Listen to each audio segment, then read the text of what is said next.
Hey, everybody. Today we're talking about AI and AI in podcasting. And really, I think last week, Inception Point just flooded the podcasting space with something like 3,000 episodes that cost them like $1 each to produce. And they claim to be profitable after 20 views. And this was like no effort, no human QC, just pure AI slop. So we're talking about creating content with AI, and if there's a possibility that down the future we're going to be consuming a lot of AI created content, whether we know it, whether we don't know it, or whether we care. So I'll go ahead and let Matt introduce himself, since this all began with a comment that or post he made on LinkedIn. So let's move over to Matt. Hi, I'm Matthew Bliss, your AI virtual assistant for this podcasting conversation. Welcome. Cringe. Anyway, I'm Matthew Bliss, owner of mbpod.com, commenter on the podcasting space with Rethinking Podcasting. And yes, the AI conversation, we've kind of edged around it a little bit with Jesse being a full expert at this point in AI automations, but with Inception Point AI, I think they said that they distributed 3,000 podcasts into feeds on various subjects, fully AI generated. And we're getting closer and closer to the point where the technology enables this to happen, and monetization potentially enables and incentivizes people to do this kind of thing, ignoring the AI bubble bursting at some point. But just like with most things, the ethical questions come last. So I think today we're going to explore, through devil's advocacy, as well as through our own strong opinions, I'd say, about the nature of AIs as our potential overlords / podcast hosts, and really just explore and dive into a few of the aspects of what AI and podcast hosting really means. Not the technical hosting, of course, but creating a relationship ongoing through a number of episodes with an LLM proposed AI generated, fiction simulacrum of a person. It's an interesting thought experiment for ourselves to think about creating a relationship with something that isn't human, but expecting human results. But yeah, I might be preempting a bit too much here. Jesse, tell me, how do you feel about the AI placebo effect of human interaction in podcasting? And does it give you the ick like it seems to be giving the internet at the moment?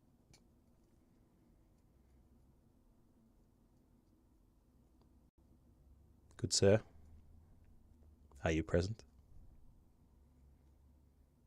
Is this the moment that I discover that Jesse never existed and was actually an AI generated human before it even happened? Here he is. Yes, Jesse. Simulacrums, placebos. What is Can you your hear me? current opinion? I can hear you now. Okay, because as usual, I don't know what's going on with Stream Deck. Keeps freezing up. As soon as I start a stream, everything freezes up. So, because of all the technical problems, I have completely forgotten what you just asked. Well, it basically, does it give you the ick? Like, what to start us off? What's your opinion on AI hosted content and the potential connection that it pretends to make with the listeners? I think to really answer that, we need to just kind of talk about what exactly makes a podcast so special for us.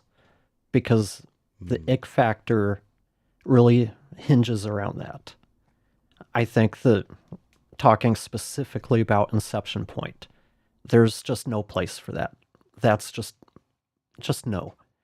If you're going to use AI, you need to have some kind of human interaction in that. You have to do something to QC it, to work with it on what it should be doing. You can't just tell the robots to go create an episode about this and just leave it as is, publish it right away, no QC. That's a recipe for disaster, as Inception Point saw. I'm sure they made quite a bit of money from people checking it out because they're curious. But I did not see a single person who commented on their AI slop dump with anything positive. Every single one. And everybody listened to different episodes and said it was just terrible. There was one that started, I can't remember what it was, but I think it was someone in Australia was watching one about something in Australia, and halfway through it switched to talking to about something completely unrelated. No Just way. like an actual hallucination. It just switched, forgot what it was talking about, and just started talking about something like, oh, what it was is it was talking about the history of Sydney, and halfway through started talking about like some actress named Sydney. Okay, so it's tangential, but uh, vocabularically as opposed to topically. I don't know. I think I just came up with a brand new word.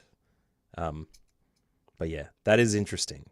The one that I didn't enjoy was a knitting podcast that was linked in Pod News when they first released it, and it came out as a story.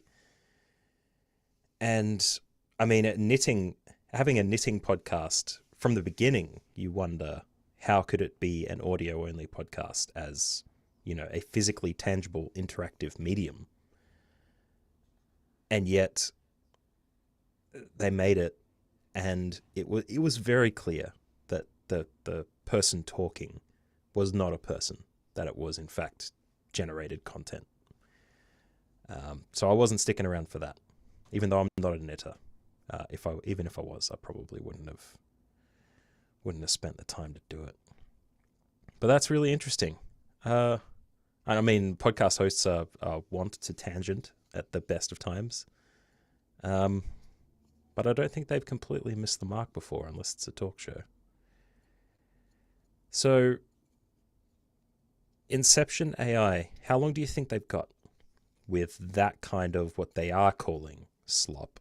And remembering, of course, that they made the comment that anyone who doesn't enjoy this is a Luddite, which apparently was then joined to a progenitor form of the word Luddite, which was used in the textile industry as a resistance to replacing factory workers with automations or something like that, which completely went against the point that he was trying to make. But in any case, what kind of future do you think a company like this has, and how many more will pop up in the interim because of it? I think a lot of that just depends. One thing that just popped into my head is, could this have all been like a publicity stunt to build awareness of their company and say, yeah, that was an attempt to show you what you shouldn't do. Here's what we're actually doing. I doubt that's the case, but at the same time, you have to wonder how somebody could think that is a good idea to put out. Did anybody listen to anything that was generated before putting it out there? I just, Yeah. I don't see how anybody could see that as being a good idea. Because to bring it down to $1 per episode, you're using the lowest quality tools. That's why, I mean, I've heard some AI stuff that sounds fairly convincing for maybe a minute, but then at least I can start picking up on different things that make it kind of jump out to me as being AI generated. but your average listener, they're probably never going to notice. I've done, when Riverside came out with whatever their voice cloning thing was, I did a quick video about it. To me, it sounds terrible. Nothing like me. Almost like a cartoon caricature of me. And let's be honest, I sound fairly robotic as it is. So my voice, my speaking style is going to be one of the more easy ones to replicate. And it was just a mile off, but I had people commenting, it sounds exactly like you. So it's probably easier for podcast editors to really hear the differences and those nuances and subtleties that make a human voice stand out as being human compared to a really well developed AI voice. But most average listeners don't have the experience we do listening that critically to dialogue. So, Well, I think there's a more psychological effect that can tie together with the detail that we analyze as podcast editors. I know that the people watching this will be those in the industry doing the editing, and it makes sense that, they pick up on those cues. But just generally, humans are subconscious pattern establishers. We are built to create and recognize patterns in things where we don't see it. And usually in science, it's a correlation issue where we see someone stare at a basketball for an hour. The basketball suddenly pops at minute 59, and the person might presume that they have superpowers where they can pop basketballs with their brain. Anyone looking at that would think it's abject nonsense. But similarly here, when we listen to an AI speak, the manner of speaking, the language that they choose, the pacing, the intonation, all these things have been pattern matched against a worldwide experiment that's run for the last 3 years on the nature of LLM generated language and voice speech, and even the types of voices used. I think subconsciously there's like a subroutine running in all of our brains that picks up on this stuff and will detect it right away. Perfect example in the converse case is that I did a bit of voiceover work for one of the clients that I have. She has a once a month ACCA ATX tax subject podcast for her students. She's a lecturer out of not Griffith University, that's an Australian one. Maybe it is an Irish one. In any case, she's a podcast host. She also wanted to work with me to have a revision sheet that was spoken, and I recorded that for her. There's nine modules that I recorded. They run for about 5 to 10 minutes each, and it's very much sleeping material. It's tax conditions for this particular case. Tax condition 1, if you're a farmer and have agricultural equipment and don't meet the research and development, blah, blah, blah, blah, blah. So I wasn't really, putting on my full acting chops to get that out there. She said that there was a bit of feedback from the beta testers of a couple of the modules as we were developing them that said, oh, that was generated by AI. Absolutely. No question. Now, the editing chops that made my recorded audio as perfect as it could be, combined with my intonation and the manner of speaking with content that is 100% informational. There is no emotional inflection in there at all. That led those humans, those admittedly young humans, to infer that it was AI. And we've talked about it on previous live streams that we've done, that the first question people ask now, by default, is this AI? Does it pass the AI test? And if it does, we keep reading. But if it doesn't, we just toss it out straight away. Which means you're going to have a few false positives in there that mean you miss out on some content. But we're still doing the pattern matching, even if we do it badly. As humans, we always do it badly. Some people get good at it, some people don't. It's often the ones that reflect on the behaviors that they find themselves doing and perhaps have a worse off life because of it. Making big grand inferences about the human race at the moment. But I think that subroutine of picking up AI stuff, I think that's the thing that they're kind of forgetting as well. And if they're forgetting it because it's profitable, that's one thing. But if their purpose is to contribute to the podcasting industry, I don't think they're going to do that.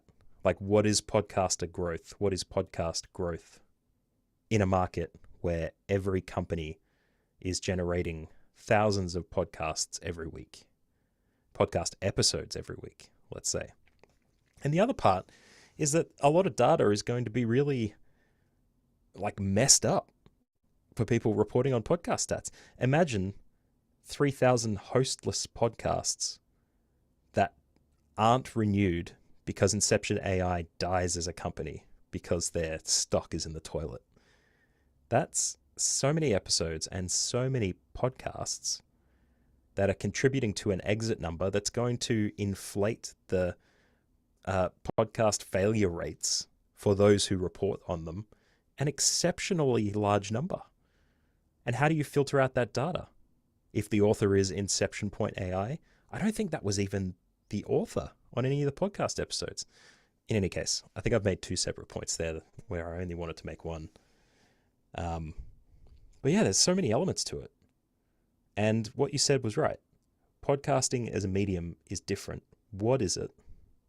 How do we...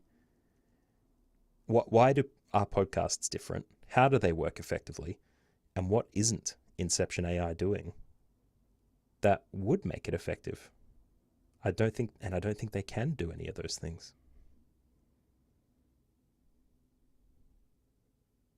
You're currently muted again. There's so many parts to this, and there's no way we can think the Inception Point is trying to contribute positively to the podcasting space. When your initial press release talks about profitability after 20 episodes, it's clear this is being done to generate income. And I still wonder what the whole purpose of this was, this whole thing, because it doesn't make any sense. You come out and say, we're going to flood the market with AI slop just because it's profitable. Unless this, like I said, is some means to try to generate business for themselves. And I can't... Didn't the founder of this company work for like Wondery or something? Some big agency. It was a company, I think it might have even been Acast. I don't want to throw names out there without clarifying, though. I can't imagine names, that Sorry, go on. The company doesn't really matter. She comes from a big podcast production agency background. So the only thing I can think is it's a way to try to drum up corporate business by showing, look, we've figured out how to create AI content that at scale that can become profitable. But yeah, it's still, if that's the case, you'd want your first impression to be really good, not this. Yep, spreading it way too thin. Just quick search, can confirm, former COO of Wondery, Janine Wright. Janine? Janine. I'm going to say Janine. Australian way. That looks right. Sounds right. We'll go with that. If not, oh well. You just dropped a bunch of AI slop on us. If we mispronounce your name, oh well. Yeah, see how they do it. And then exactly. Compare. I mean, but what's a retraction of a live stream? I don't think any YouTuber does that. No. Unless you're super famous, then you might have to put out an apology or correction, but that's not us. But you were talking about the pattern recognition. And I mean, that's the thing that is kind of a telltale sign of a lot of things, not only AI generated stuff, which I think in a lot of instances, AI seems to get it better than humans who are editing their own content. Stuff like pacing, breathing, all of those little nuances. People who just throw stuff into the script, chop it up from the transcript, and don't really pay attention, they're messing with all of those things. People who just use the shortened gap between words. I don't want big gaps, but there's a lot of times where those gaps are important. When someone is pausing to breathe, that's an important gap because we take that out. Our brain then doesn't have a place to process what was just said. When we breathe, it gives, when the other person breathes, it gives our brain a pause to process what was just said.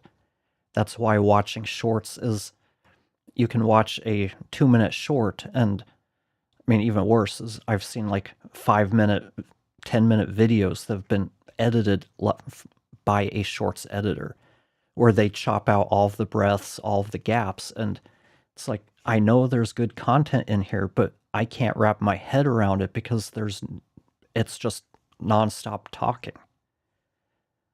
So that's one of the things I pick up as a podcast editor is, and when I teach it to people in my course or just one-on-one coaching, it's like the first thing to a good edit is understanding the nuances of human speech, the importance of a breath, the importance of pauses while somebody tries to think of something, or someone pauses to really ponder a question or something that's really emotional.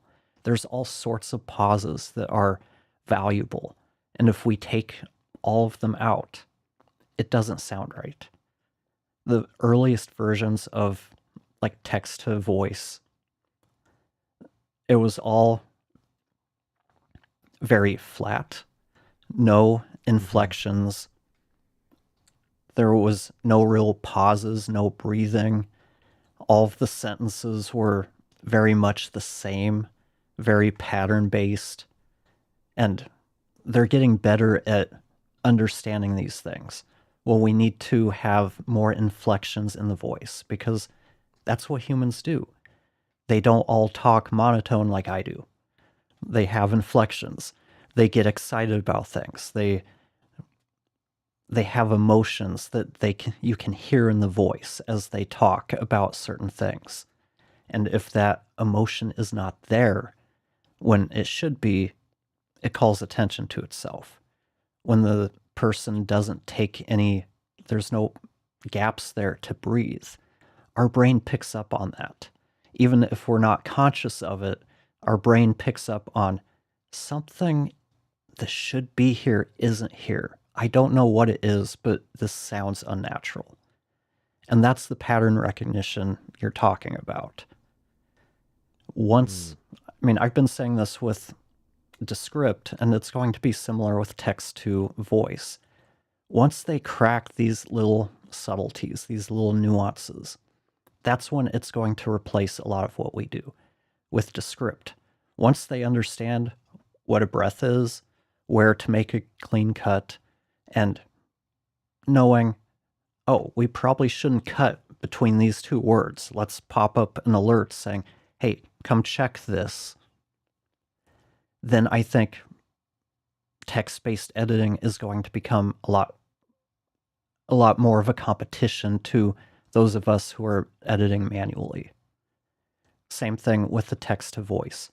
Once they crack that code of getting the emotion and the inflections and the varied pacing that's going to pass that initial test, the initial brain test, that's when it's going to become something that I think people are going to be more open to listening to. So there's a few places that my brain goes. I'm going to take you on hopefully a very quick journey of how I think that could work in the case that it gets to a point where, exactly what you said, like we will be more amenable to potentially AI hosts that are built in a way that have that uncertainty built into the way it essentially delivers content, I guess. So the reason that text to speech has gotten more complex is because of computation, for the most part. The first that I can think of as being Microsoft SAM, Windows 98, maybe, probably a little bit later. I am Microsoft SAM. This is blah, blah, blah, blah, blah, blah, blah. You type it in and have fun and play with a bunch of vowels, and it says silly things a lot. As software, computation, all of that increases, capacity increases, Moore's law, etc., it becomes easier to model language, to then create a more complex programming model that can action text-to-speech fast enough to have a number of options in it that allows it to have something that appears to be uncertainty for the most part. So you type something in, I can imagine it being okay, this phonetic sequence of characters usually operates this way, and the connective tissue between these two words, usually in this kind of phonetic sequence, may or may not use any number of options to connect them. So we will run a randomizer against a series of selections that we know work every single time. Select one, bam, randomized. You have your emergent uncertainty related to language, and we enjoy that for a little while until it becomes a little bit more predictable. But as we see the predictability, the complexity then increases again. All of a sudden, we have even more complex modeled software algorithms to where we can create accessibility software that reads text on screen.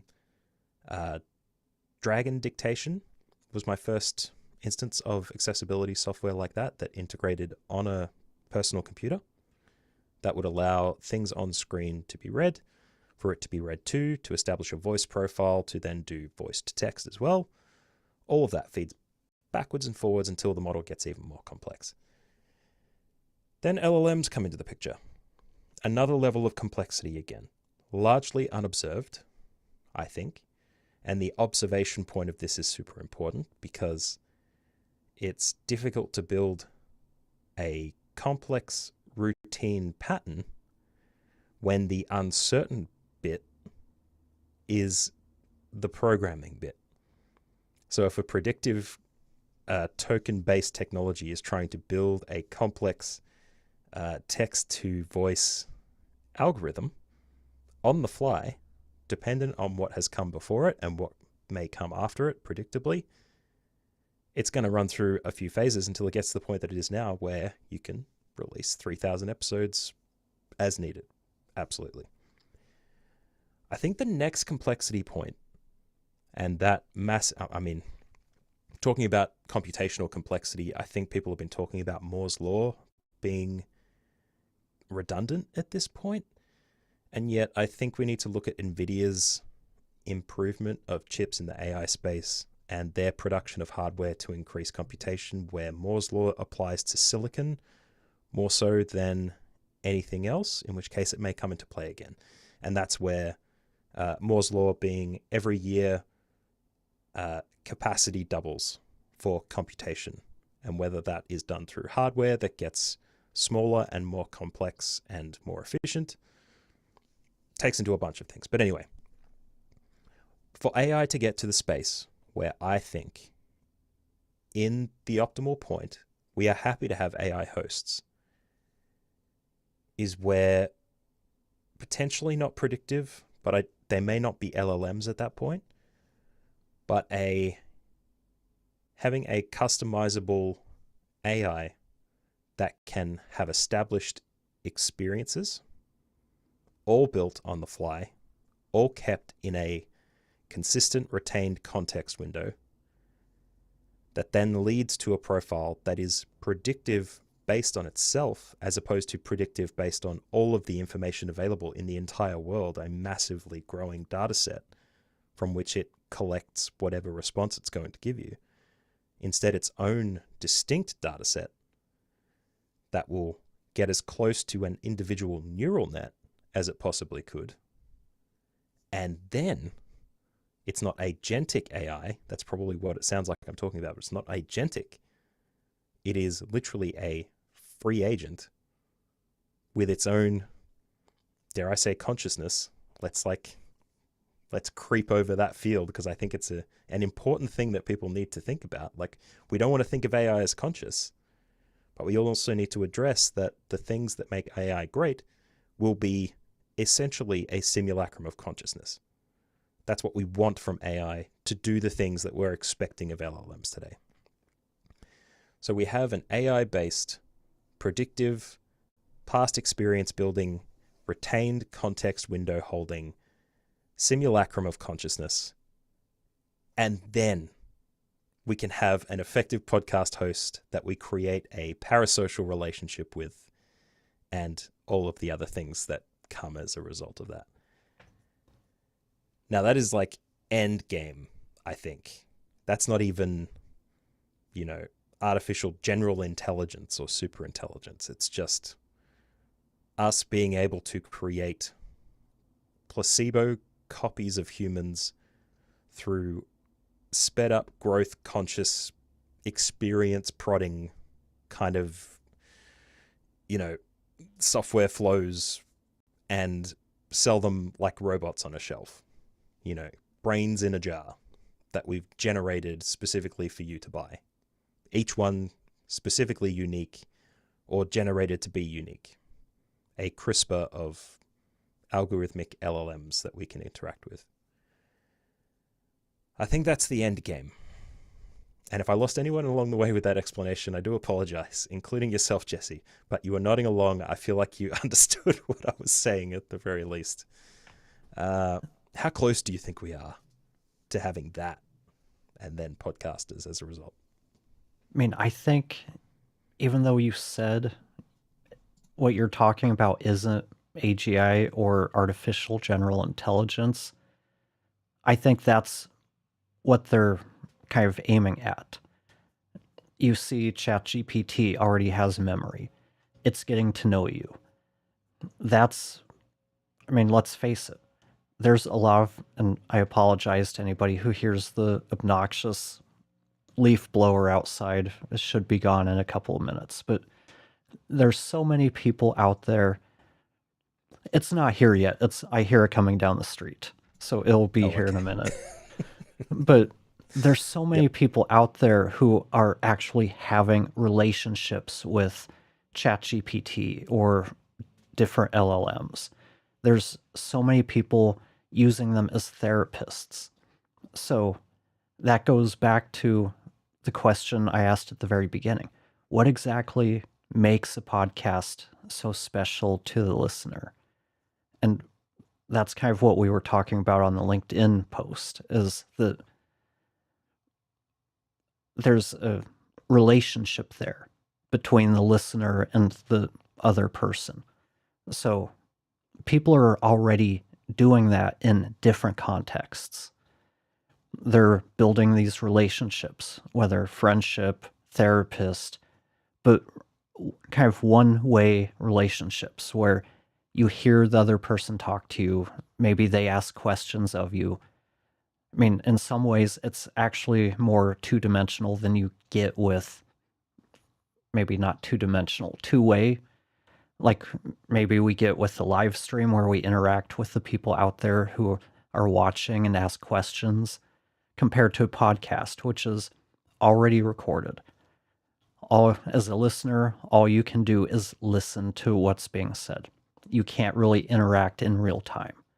Yeah, you might be able to post a message or email them or reach out to them in their community, whatever, but it's not the same thing. So the question becomes, what does a podcast have to do to build that kind of relationship with the listener when it's been created by AI? Is it the voice? Is the voice the only thing that is a turnoff? Is it the content? Is it all of it? What exactly does a listenable, high quality AI generated podcast look like? It's obviously not something that's automated like Inception Point did. But if you get a really good voice model that sounds like a person, and let's say they get voice cloning to the point where it can clone our voices, to the point that maybe everybody who's never met us and spent significant amounts of time with us, no one else would notice a difference in it. We're doing an audio only podcast. If I cloned my voice and I'm creating the content, I'm telling it what to say, I've done the research, put it all together, but I'm using AI to voice it. Because let's face it, the recording, the editing, that's what takes the longest amount of time. If we can plan the episode and just cut that part out, as long as it's still the same kind of content I would produce on my own, because I'm still heavily involved. Is that something that people are going to listen to, or are they going to turn their nose to it because, well, it was AI generated? But if you don't know it was generated by AI, would you know? Yeah, and then the ongoing benefit of knowing or not knowing having an impact on your perceived experience. That's why I've said placebo effect a few times. I think it's akin to the placebo to not be told it's an AI generated host. And yet, if someone can still have the same experience as with a regular podcast host and still enjoy the benefits, which I think was one of the points that you made in a response, what is the difference? Like, what is the most important aspect of the podcast at that point? Is it the listener? In which case, the entire production doesn't matter as long as the result for the listener is the same. But I'm glad you brought up the idea of people using AI as therapy, because I think people are starting to realize that there is a fundamental problem with people who use it that way and don't know how to use it effectively. I think the co-pilot argument is the important part for this. And watching a bit of, I think it's still called Making Progress with Mike Israetel, bit of a philosophical channel from a bloke who's a bit of a bodybuilder kind of thing, exercise scientist. Very apt though. He said that as humans, what we seek from comfort is agreement. We feel good when we get agreement, and generally we don't like disagreement. So something that is agreeable is going to be preferred to something that has the potential for disagreement. So in this case, some of the things that have landed ChatGPT in hot water, and some more recently too, if you take it in enough conversational loops and through its memory, context window, whatever, you can, through your experience or what you say to it, adequately convince it as a 20-year sober cocaine addict that the only thing that can resolve the pain that you're in right now is to do a hit. To just go out, grab some coke and just sniff it up. That will be something that it's happy to suggest, because ChatGPT is very agreeable. And I do apologize if we are not currently on YouTube, because I made a comparison of drugs. And anyway, moving on. It was a different kind of thing. It's something to do with Tamagotchis. Anyway, agreeable. It will never. I think it's fundamentally programmed for a male who has disagreed with their wife for it to always side with the wife, or something hilarious like that for what people post on the internet. The wife is always right. That's an argument of bias, but it's agreeable. So people who are seeking it for therapy, the kinds of things that it would ask, basic therapeutic questions, you respond with, it will always nod in assent of what you said, elaborate on it, feed it back to you, and potentially ask something else. Unless you program it to, sometimes it will challenge you, but it won't challenge you in the way that a therapist, a physical therapist, could. And then there's the whole argument of long distance live therapy on Zoom versus doing it directly in person, and the human to human kind of interaction that changes as a result of that. But the agreeability of ChatGPT is the thing. In podcasting, that agreeability doesn't factor so much, because if we're listening, we already agree with something, whatever that is. It might be a topic, a take, it might be authority, it might be knowledge, it might be entertainment, could be any number of things as to the reason we're listening. Excuse me. What I think we are happy for AI podcasters to do now is to be strong knowledge havers, information givers. If that's all we want, then we don't really need to critique it too much. And that's why Notebook LM was great as a functional tool that delivers information into your brain, but it's not great as a podcast, because podcasts, again, are built differently. So what else are those differences? My argument would be that it's uncertainty, emergence, and innovation. Those three fundamental aspects of the human condition. And as a top level category, it kind of applies to a lot of the things that we enjoy. We don't really know what we're going to get when we listen to a podcast sometimes. Who knows what it could be? And I love that you mentioned TikToks as well, like short form cuts of content. It's like chain smoking sometimes. Like you just don't stop because you just keep scrolling. It's doing something fundamentally to the neurochemical makeup of your brain to keep you engaged. In terms of podcast hosting, that same kind of intermittent schedule reward system could factor into how a podcast works too.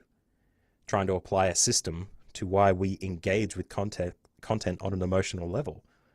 That's the surest shortcut to creating a fundamentally programmed system, algorithmically delivering that kind of content to you. Maybe we've just resolved the problem for AI podcast hosts, and Inception AI V2 is going to be TikTok style emotional rants and appeals to the emotional condition of humanity instead of being about knitting or Sydney. Who knows? But I think uncertainty and not knowing what's coming next, I think that's probably the biggest one. If I had to pick one of the three that I mentioned before that I can't remember, uncertainty. I think that has to be it. We just don't know what we're going to get. It's a reflection on humanity as it is. We want to find out more. And that human connection, it requires work too. Maybe we appreciate the work that a human that we're not sure what they're going to give us creates in a podcast. That's the effort that we appreciate, that they've come to the microphone and share their deepest, darkest secrets, or inquire with other individuals for vulnerable stories. Maybe it's a startup journey and founders get the fastest steps to creating a six-figure business and 10xing their income. Looking at you, Daniel Priestley. Yeah, I don't know. I feel like I've been talking way too long. I think you need to give me a buzzer because the philosophical potential of this subject is just unbelievable. What do you think about everything I've just said and how much of it is actually hitting the mark? There's a lot there, but the first thing that comes to me is, if we think about it, a lot of us, and I haven't gotten to that point, but I know a lot of us have gotten used to talking to Siri, talking to Alexa. So anybody who's been using Siri, Alexa, whatever your in-house agent, voice agent of choice is, you're already getting kind of conditioned to hearing AI-generated voices talking to you. You brought up Notebook LM. One of the things I see with that kind of technology is being able to create custom podcasts, so to speak, for whatever you want, not just to learn, but maybe you wake up and have your robot go through your email, check the weather, and as you're getting ready, eating breakfast, you're listening to a podcast that recaps your emails, tells you what the weather's going to be like today, whatever news that you follow. It's a customized podcast just for you that fits your needs, your schedule. Is that going to replace some podcasts in people's day-to-day lives? Who knows? But I see that as being a potential use for that kind of technology. Being able to, though it's not really a podcast by the definitions that a lot of us seem to want to cling to, in the minds of most everyday people, spoken audio is more or less a podcast these days. So that just opens up a bunch of questions about, are we really moving into kind of an audio first world where we're having conversations with AI that's all around us? We're already doing it with our phones. We're already doing it with our smart speakers. We're doing it with our security systems. It's becoming more and more commonplace for us to talk to our technology and have it respond back to us. So is it that far-fetched that we're going to be consuming AI-generated content more heavily throughout our day? Is that going to make us more interested in human-created stuff? Is it going to turn us off of it? Because we can create whatever we want to listen to. Why wait for someone to create the content we want when we can just, hey, I want to hear a conversation about this topic? Even more, what if we can tell it, I want to hear these two people talking about this topic? And then it can pull from everything out there, books, ethically sourced books and content, not just scraping it unethically and violating copyright laws. I don't know, like Claude. I can't even think. Anthropic, that's the company I was looking for. But being able to take everything out there from a person and being able to piece together a conversation between two experts in something that they haven't actually spoken about in this kind of context, but have them talk together. I don't know, just throwing stuff out there, because there's a lot of ways this technology can grow in the future. This is probably a really good fork in the road. But before I go on another 20-minute tirade, did you want to jump on something there? I think I interrupted you.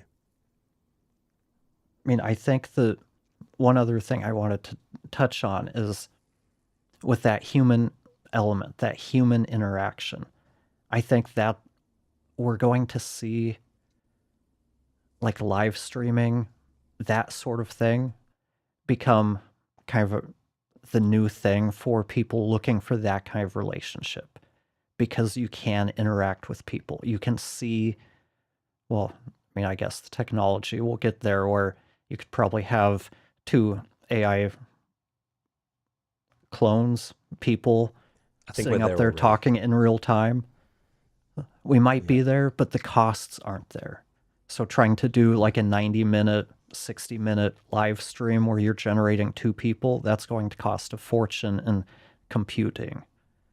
So we might be able to do it in short bursts, but we're still a ways away from being able to actually do that in a way that normal people can afford to do it. Hmm. And with It's that, I'll turn it over to you. yeah. I think it's really interesting the way that I describe what you just said there is kind of human verified human authenticity being backed into a corner. Like, what is the last corner of content creation that a human can interact with and in where we can guarantee that they will be a real person? Can we even do that? I'm not sure. But the thing that you have mentioned is that audio will become, or if it isn't already, will become the established generative companion for people in the future. This kind of exists as a technology, as you said, but where that fork is that I brought up earlier, I think is between what a podcast is and audio is. Like the fundamental movement beyond audio would be the nature of language and communication. Why LLMs are so powerful and engaging as they are at the moment. It's that language, the ability to construct sentences the way that humans have, and no other animal on the planet has managed to do in the way that we've done it. And if you explore Asa Raskin's research that he's done using LLMs to try and decode animal languages, you'll know that there are animal languages out there that we just don't understand. They don't appear to be as complex as us, but not really the point I'm making. Anyway, just wanted to put that out there. Language is fundamental. That's the thing that is important to us. It is the delivery mechanism for emotions, information, verification, connection, all of these important things. However it happens, language can be the means by which we engage better with content. Like a generated YouTube video isn't going to have the same impact as what you described. An audio assistant assembling your day as you eat your breakfast and giving you an update of what happened in the evening prior. That sounds great. But whether I would call it a podcast or not, I'm not sure. And I think this is going to be the next stage, or should be at least, the next stage of how podcasters deal with the what is a podcast question. Because eventually it's going to move away from corporates trying to redefine what podcasting is, a rebel pirate community of ham radio enthusiasts in the modern age, versus a bunch of corporate machines, Inception AI, trying to generate large sums of money as a result of audio content, however engaging it might be. That next stage is going to be a tip in the other direction, where podcasters will start to take ownership, as opposed to what Notebook LM did, ownership of audio, and tell people that podcasts have been doing this for years. This isn't anything new. Just because your program can generate audio in a spoken voice that is as engaging as a podcast host, but gives them a summary of their day like an executive assistant, that doesn't make it new or innovative. So they will embrace it and they'll resist it because we're looking at another redefinition of what a podcast is. So is podcasting in the future AI age, is it a complete redefinition and reclassification of what things are? Or do we try to completely avoid the discussion about what a podcast is by short-circuiting it and coming up with our own category for what will become an antiquated form of information and communication delivery over an open source platform, or not, or YouTube, whatever, that, you know, needs its own corner of the internet just because people can't let go. It's the definition of podcasting is going to be a really interesting discussion when it happens, when the things that you're talking about come about. And I'd say they are going to come about. Like people talking about generating Netflix TV shows, like you said. Like what if Jason Kelsey and Taylor Swift were the winners of a 12-week Bachelorette TV show, and the rest of the contestants were the most popular singers of the last 10 years, the females, and the most popular football players from the last 10 years as the males. Create the show. And all of a sudden you have 12 hours of content as a reality show entirely generated by AI. That is not outside the realms of possibility anymore. And then the fundamental question there is, what is a TV show? I don't think we really question a TV show the same way we do a podcast. So that's why I think this discussion is super interesting. And if people have clicked off because their brains are exploding, depending on the time zone that they're in, I don't blame them. Because these are all incredibly hard questions. And as much as we try to tie it to podcasting, it has a fundamental impact on the rest of the world. And I think podcasting's impact on the world is only growing. When people say podcasting isn't saturated, it's still growing. I don't think anyone who says that knows what they mean when they say it. They think they're saying there's still money to be had. There's still sponsors that are throwing money at podcasts. So it's still growing. There are still human ears being generated through procreation, and we need to fill them. There are only so many hours in a day. How do we convert them to podcast primes so that we don't have to make the discussion about convincing someone of a podcast anymore? These are the complex discussions about growth, but I think growth in a podcasting context means people accepting audio as a medium more and more often. And the nature of that audio then becomes a categorization effect. It's not a lifestyle effect. It's not a function of someone's entire personality being degraded by a 3-part episode series done by a podcast network that talks about the history of podcasting. I think that's a really big problem that we deal with today, where, I mean, that's going to crack open the idea of micro circles and confirmation bias in interaction bubbles that leads people to think that they don't have to be challenged on the things that they think, and they can think whatever they want because they're an individual in a society, and individual is power. And, you know, post late stage capitalism means that the individual has all the power and privacy is important and all these things. We don't need to talk about those things today. I think they also have a broad social and economic impact on the way that podcasting is going to impact the world. But suffice to say that podcasting growing means that its impact is still growing. The reason it's lasted this long is it has a unique ability to do a series of things that other content just doesn't do. And if podcast is the name for that, fine. If it's not the name for that, if it's touchy-feely audio earworms, it could be that too. I don't know. But if AI can do that, I think our question is answered. If it can't, then I think we just need to move on. I don't know. I feel like I just finished the discussion by myself, and that doesn't feel like the right thing to do. What do you think? Well, I think more than anything that it's the human involved behind the content. However the content is being voiced or created, I'm not sure the right word to use there. But if you, Matt, are the driving force behind it, you're still going to be involved. You're still going to create the content you want to create.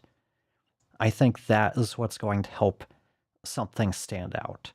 When we let the machines do it without any kind of oversight, we end up with stuff nobody wants to listen to. Because the robots don't understand the human element the way that we do. They don't understand. AI can do a lot of things, but it's the way each one of our brains work that makes us unique. The way we view things, the way we approach things, the way we want to create things. All of these things are what make you, Matt, or me, Jesse, or whoever's out there watching. Your brain, the way it does things, is what makes you uniquely you. If we all thought the same way, it would be a really boring life because we'd probably all get into arguments because there's we need some kind of conflict there to learn, to improve. That's how we get better as people, is through some kind of a conflict. And by conflict, I don't necessarily mean arguments, but there has to be something there that drives us to want to learn something new, learn how to be better, how to improve this, how to take on a new skill. And that's where I think the human element is not going to be replaced by AI anytime soon, because AI is never going to actually know what the smell of a rose smells like. It might be able to describe it because it's read enough books and descriptions about it, but it's not going to know what it smells like. So trying to figure out, I'm not sure where I was even going with that, but overall, I know where you go. Yeah. it's the human element that's going to really kind of dictate whether stuff sinks or swims. The more a So human let's is involved in the creation of things, the more it's going to be apparent. Where AI, at least as of right now, falls flat is it generally sounds like AI. It's very flat. It's just lacking that insight that we get only from human interaction. So as a bit of a brain break, let's boil this down to a thought experiment based on what you've argued there. Human intervention is important. If that's the case, in this experiment, I think we can dismiss the listener. I don't think the listener is important if the thing that is most fundamental to a podcast being what we understand it to be today is that a human is involved, a agentic human entity with the capacity for thought and self-generation to some capacity. Does that mean a podcast in any capacity requires a human? And that is the thing that defines it for us. Do you think that would be safe to say? I said it was a thought experiment. I really haven't fleshed it out all that well. I think we've established the guidelines of what we're trying to work within. So work with those constraints. But maybe half an hour ago, I mentioned to you, like we can divide it by the listener experience potentially. That's one avenue to go, in which case it doesn't matter what form the podcast takes and how it's generated. It's only the impact on the listener that's important. But you said a human should be involved in the creation, generation, whatever the appropriate word to use is the important part. So completely ignoring the listener is any percentage of human intervention or engagement with production the key fundamental aspect of a podcast, understanding that that is not what Inception Point AI has done? I think that we can't take the listener out of the equation as much as we want to. I knew that would rankle you a little bit. Just because everybody has a different expectation. If it's something that is purely educational, something where it's, let's say, mathematics, which is, I think we'll all agree, is pretty much settled. We agree on all of the fundamentals of math and how it works. Could we create a podcast that fits all of the criteria, educates, helps them understand the core concepts, all of that stuff, without a human being involved. Even if the only human interaction is just to QC it to make sure it didn't hallucinate. I think that would still be up to the listener to determine if that's a podcast or not. It really depends on why you're listening. Some people listen to learn. Some people listen to podcasts for debate, to pick up news, to hear thought leadership. We all listen for different reasons. So I think we can't really take the listener out of the equation because of that. But I think that for the most engaging content, the stuff that is very much that people watch because of the personality or the people behind it or the stories that are being told, that's where you definitely need the human involvement, because I don't see it coming anytime soon where AI can be on par with a great storyteller. AI might be able to match an average storyteller, someone who has ideas but doesn't know how to really frame them. Tara, she's a great writer. Me, I would never be able to. That's just not my skill. I do not do well with any kind of writing.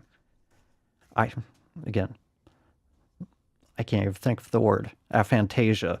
Can't visualize anything. Everything.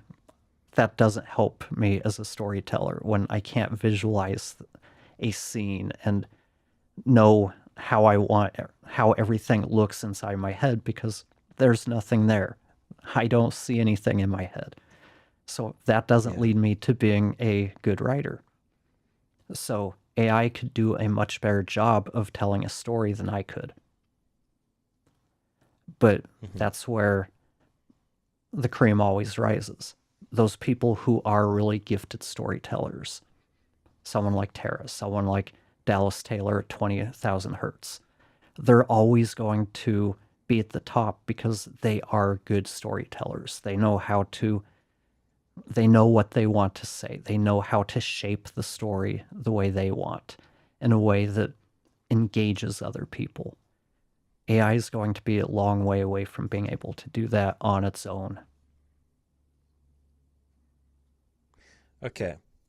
Let's say that in the next 20 minutes, we want to get as close as we can to a definition of what a podcast is, with the necessary elements we believe contravenes Inception Point AI's delivery of whatever slop they put out there that nobody enjoyed.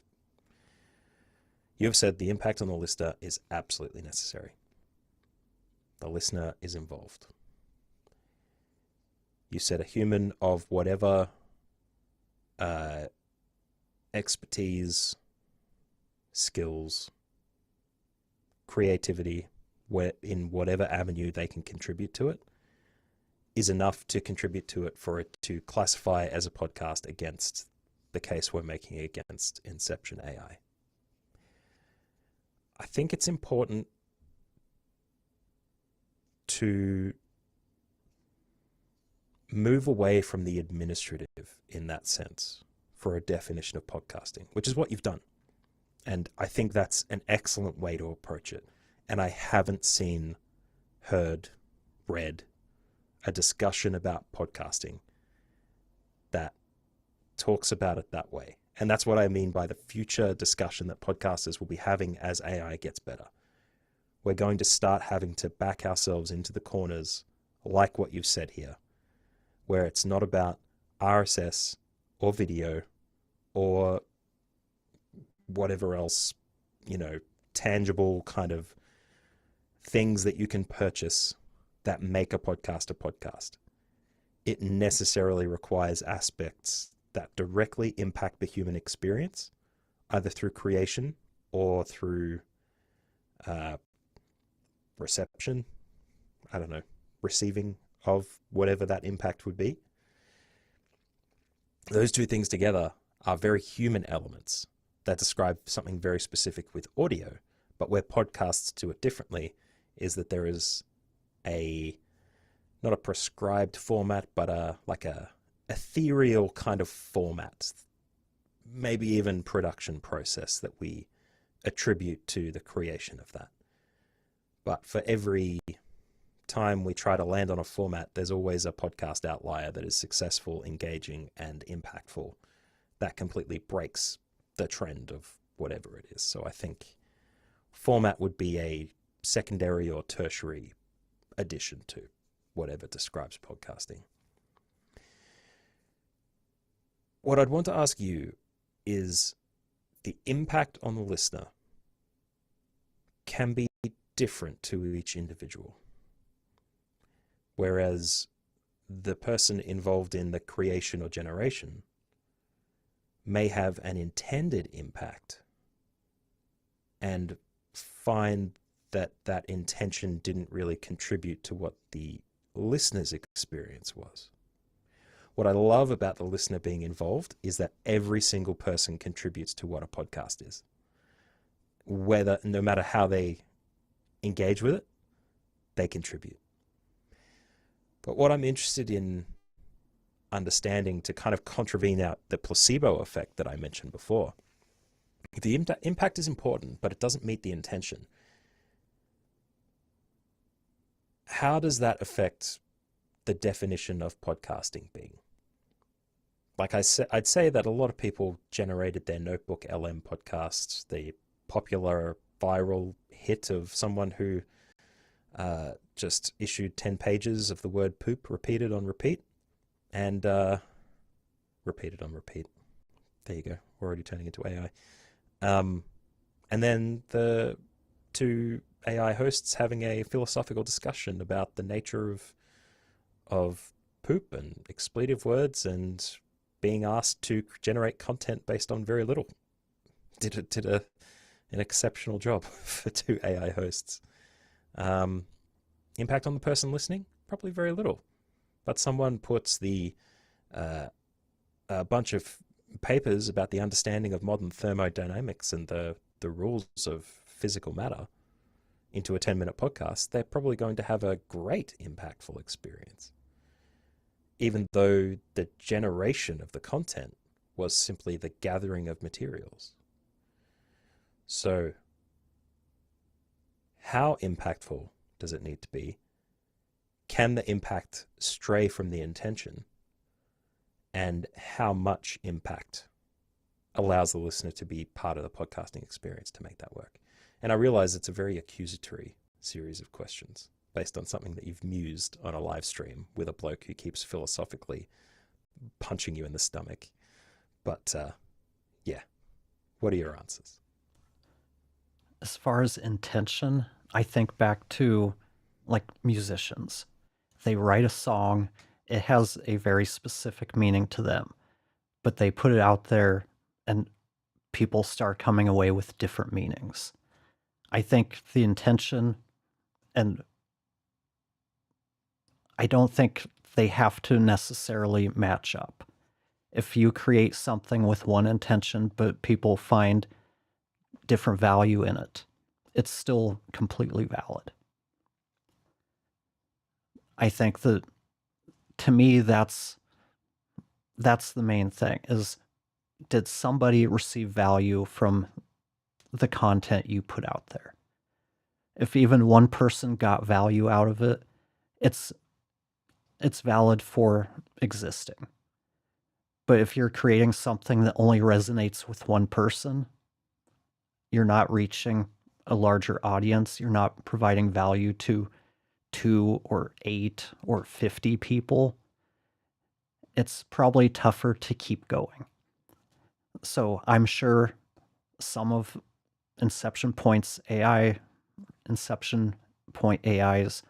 episodes, probably a few people found value in 1 or 2 of them, making them not completely invalid, but chances are these people could find something that provides that same type of value that's much better done, that's being done for the right reasons, not to just generate money.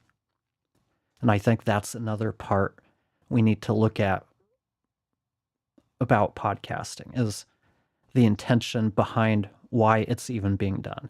If the only reason for a podcast, whether it's done by a human or an AI, is to generate money, and that is the only goal, that is the only reason it exists. To me, I count that lower as someone who's doing something because they want to entertain, they want to educate. So from that perspective, the intention does matter a lot. Not necessarily what this episode is about, but the reason they created it in the first place. If you're creating it to provide value to people, there's a valid reason for it to exist. If you're doing it just for a paycheck, just to generate money, and you don't care about what is out there or if it provides any value, that's not going to resonate with a lot of people. They're going to feel that you don't care about it. So and I know that doesn't answer your questions. It just kind of throws more muck, more dirt into the air, making things a little more unclear than we've already gotten them. But look, podcasting is unclear. I think but it's not, as long as it's on an RSS feed. That's all we need to know, right? Tick. Yep. No, I like that. My immediate question to follow that up is that if an educational podcast with the intention of education delivered a podcast episode to someone who learned nothing but still enjoyed themselves, that I think is the difference between value and impact. Like the impact didn't match the intentional value, but they were entertained, and they'll likely go back to the podcaster and say, that was a great episode. Told me a bunch of stuff I already knew, but I really enjoyed listening to it. It was well produced. I had a good time. That's impact. And that's the kind of thing that you look for. I really like the idea of a maxim where instead of being grounding a podcaster in increasing the number of listens, that the value for the podcaster, and I've written this down, that's why I'm looking off screen, the value for the podcaster comes from impact compounded over time, so that the volume isn't the goal, growth isn't the goal. It can't infinitely accelerate, so acceleration can't be the goal for driving a fast car. It would be going fast, going at a speed that is consistent, that when you reach it, you understand it to be. So compounded impact seen across more than one listener. I think that is if nothing else gets taken away from what we've talked about today, I think that definition, you could write an essay on that and it would be spot on, and it would recontextualize the argument for everybody. It's not about getting a number of people in the room. It's about the compounded impact that you have on the people in that room. And then if they share that experience, the impact that you had with others, that is continuing the compounding effect, regardless of whether you see it happen or not. And I think that's where the hitching point gets for people. Like it's about me. It's what I can see. It has to be tangible and non-transparent. It's got to be really opaque, stark, visible stuff to me. But if that impact is felt or seen in some degree, I think that's a really crucial statement. A great secondary statement to the idea that the impact on the listener is a necessary component of what a podcast should be, combined with the impact on the podcaster, because then that combines it into an ecosystem, almost like if you imagine like a flow chart where you got one bit and it goes that way, and then another bit where it floats back in like a circle. You know, the podcaster generates an intention for value. Even if the value is not met, it generates impact. The impact creates value for the podcaster, and they continue to create intentional value for the listener. I think that, you know, that would belong with the essay for whatever you wanted to talk about.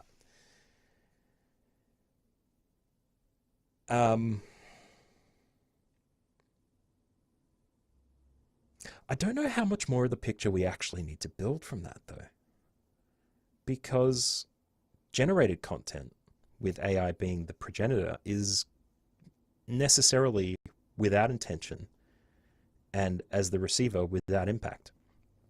So the human being a necessary element justified through the means that you've mentioned so far, I think that covers all the bases, honestly. And I'm really dumbfounded that it took us, I literally said 20 minutes ago, 20 minutes, we're going to go through this thought experiment. And it took us 20 minutes to arrive at a condensed definition of podcasting that is resilient in a world of generated AI. And it took two openly, not necessarily argumentative, but rhetorical, hypothetical, philosophical individuals to trade blows with a few key questions and arrive at a definition that really does make sense. I don't think anyone could disagree with what you've put together here. So I'm really proud of you, buddy. Good job. Well, you put it all together. We talked about it, but you're the one that put it into something nice and neat that people can kind of make sense out of. So this is on you. You pieced everything together in a way that makes sense. I'll own it. I'll deliver the value, see the impact, and then I'll let you know how it went. And then you can retroactively add your credit if you're happy with what the impact was. If I get a bunch of negative comments, if I post it on LinkedIn or something, you can say, yeah, it was all his idea, and then link to this clip. But you know people disagree with it because it doesn't define Always. the delivery mechanism. It has to be audio or video delivered via RSS. I mean, we've talked about that. I don't agree with that. Nothing else is defined that way. We don't define music as being broadcast over FM radio or over AM radio or on cassette or vinyl. Music is music, regardless of how it's distributed. TV shows, networks, used to live entirely on broadcast TV. Then they went to cable. Now, most people, I don't know most people, a lot of people I know, they stream all of their TV shows through streaming apps, but they're still considered the same thing. Why are podcasters so stuck on the delivery mechanism for defining what it is? I think it's because there's an intangible, undefinable aspect of podcasting that we just haven't been able to nail properly. We know it's there. We know we feel it when we're creating a podcast or listening to it. We know it does something different. How is it different to anything else? RSS, that's got to be it. It's the only audio format that's been delivered via RSS. If it's not that, it can't be that because we're special. It's open. It's really extensible. You can do anything with it. It's an open platform. But that's not going deep enough. And I think the definition that we've come up with today, I think it holds its own against other content. Because if you took the same model and applied it to television, you could probably do it to artworks. We'll take Van Gogh next week and try and talk about sunflowers for a bit and see if we can apply it. But if you applied this to television, you could say the impact on the watcher, super important. Like they're watching it. They're not going to watch it if they're not either entertained, educated, or some semblance combination of the two. But the person involved in the production it is never just one human. There are a ton of humans, and those humans support the platform that delivers it to the watchers. They are the directors, the creators, the editors, the actors. Talk shows are probably the closest you can get to television that's broadly televised, network incentivized, and can be attributed to a single human. But even then, they don't edit it. And the argument can be made that podcasters don't necessarily edit their own content either. But the construction is different. What we describe as the podcaster is different for this medium, even if it's described simply as a channel. Like, we can talk about great films, everybody, everywhere, all at once. People don't describe that as a Daniel and Daniel picture. They describe it as an A24 picture. That also had a bunch of actors in it. And one of their careers may have been reignited after being in Indiana Jones as a kid. I think podcasting is different. It's different from the other channels because it does something different.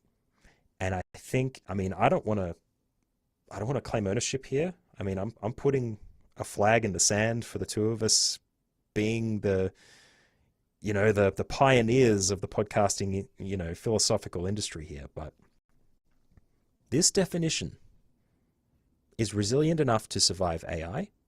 It preserves the unique experience of the listener and the podcaster involved in the process, a process that is iterative enough and cheap enough that anybody could do it. It doesn't require audio or video to be a necessary component of it one way or the other, although the YouTube universe may add some extra components to that. I think it, in fact, may be the contrary case to television that actually confirms that this method works with a different kind of medium. Discussion for another day. But I think this holds weight. And I think that's where we should finish today, before we find a reason to doubt ourselves. We've solved podcasting in 2025. Bring on 2026. We did. But I do want to switch to something else just to set up what I think would be a good topic for next week, or the week after next. Not this. This, for anybody watching, this is Matt's post that kind of got us talking about this. But I saw this post talking about Inception Point, and this is talking about the impact on this kind of technology for us editors. And I think this is going to be another really good thing to talk about. The general gist is that I've been saying for over a year that all of the signs were aligning. Production costs approaching zero. We're now at $1 per episode. AI tools handling more of the workflow. Offshore options getting better and cheaper. Organic reach collapsing, making standard repurposing much less valuable. Major consolidation, Wondery, etc., putting pressure on the entire ecosystem. This isn't a distant future scenario. It's happening right now. Nobody in our industry is thrilled about this. Nobody's saying AI slop is going to be fantastic content, but directionally, this is where we're headed. I think this is, I've been talking about this for a while. A lot of editors want to stick their head in the sand.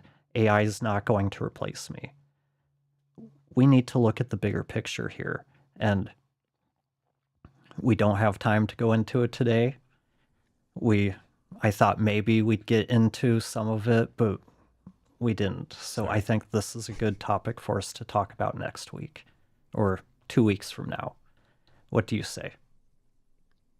I say it's perfect, because we literally haven't touched it today.